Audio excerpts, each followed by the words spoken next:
So really, I think we have set this up really to have questions from the audience. Do you guys have anything you want to ask them? Otherwise, we can, get them going.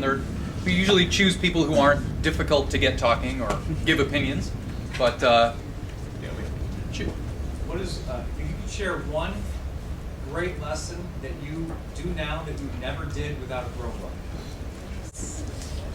let's start with a good one.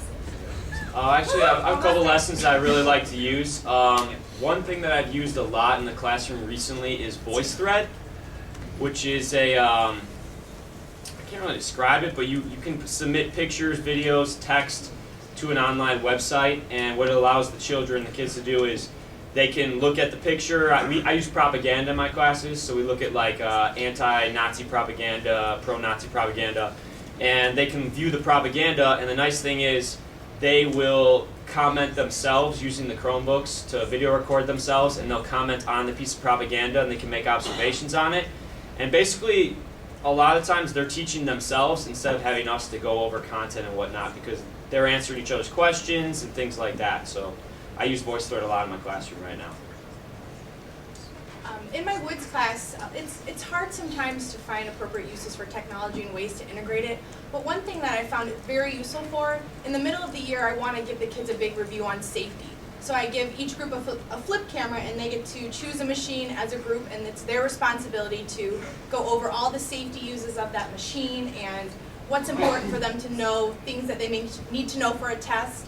And then they take and they make a little video, they can edit it and add text to it, so it kind of gives them a safety review while getting to use the technology at the same time.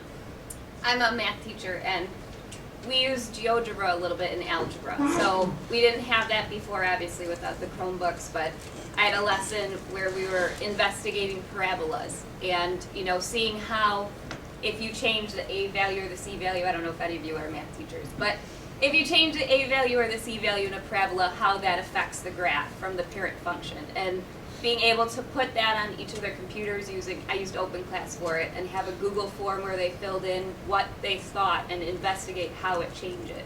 And it was just a nice way for them to not have to do it on the calculator, type in each individual equation. They can actually see using a slider with GeoGebra. It was a very nice way for them to actually see the changes. I'd say for me, the thing I've had some success with this semester is putting some of my presentations through SlideRocket and having them available for the students to watch, and I just like narrate over the top of the presentation as if I was teaching the class, and I just make it available for them, and I have a day where they have to watch it by, and we have a quiz when they come in on that day. So just, it's not a total, flip of my class, but just like kind of having like 5 or 10 minute little presentations that they watch on their own and outside of my class, and then we have a quiz on it, and we can go over it a little bit more once everybody's watched it. And I've actually done it with one of my lower level freshman classes, and I wasn't sure how well they would take to doing it outside of class, and the results were really good actually. A lot of them took the time to do it before they got in class. Either they could do it in the building somewhere or at home, and the percentages were really high as far as people doing it. I had, there was one where I finished it like Friday after school, and I had several students that were doing it on a Friday night, which was interesting, I thought.